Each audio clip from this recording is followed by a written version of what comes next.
بسم الله الرحمن الرحيم. يا أيها المزمل قم الليل إلا قليلا نصفه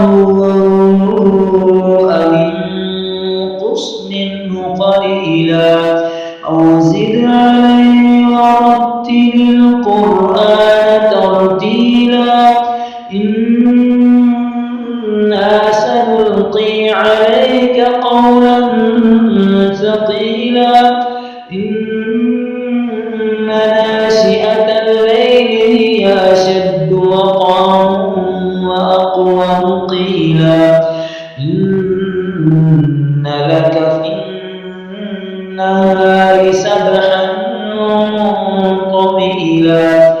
واذكر اسم ربك وتبتل إليه تبتيلا رب المشرق والمغرب لا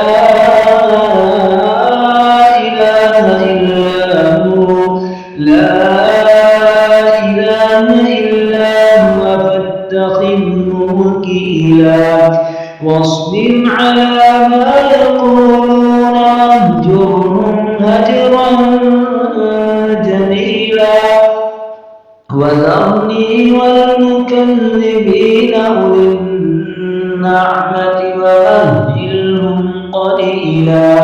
إن لدينا أنكالا وجحيما وطعاما ذا غصة وعذابا أليما يوم ترجف الأرض والجبال وكانت الجبال كثيبا مهيلا إنا أرسلنا إليكم رسولا شاهدا عليكم كما أرسلنا إلى فرعون رسولا فعصى فرعون الرسول فأخذناه أخذا وبيلا فكيف تتقون إن كفرتم يوما يجعل الولدان شيبا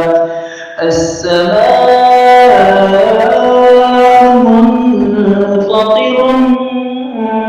به كان وعده مفعولا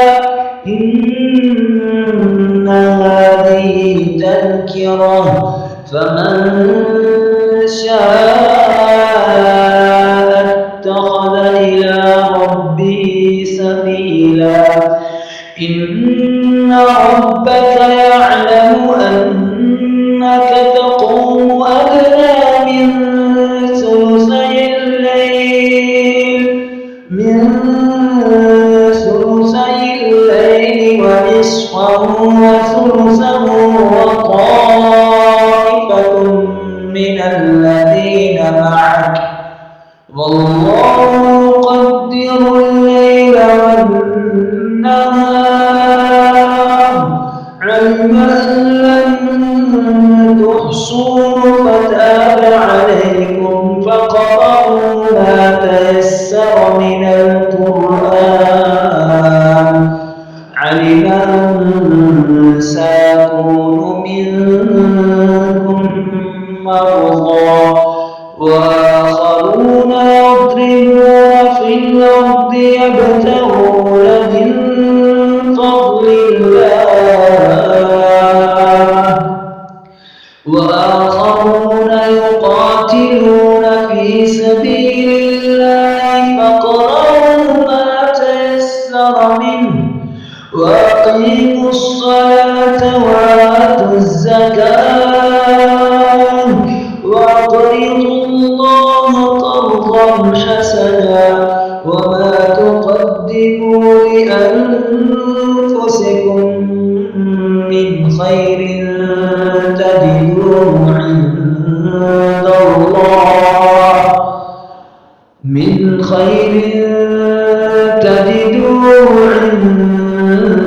الله هو خيرا وأعظم أجرا واستغفروا الله إن الله غفور رحيم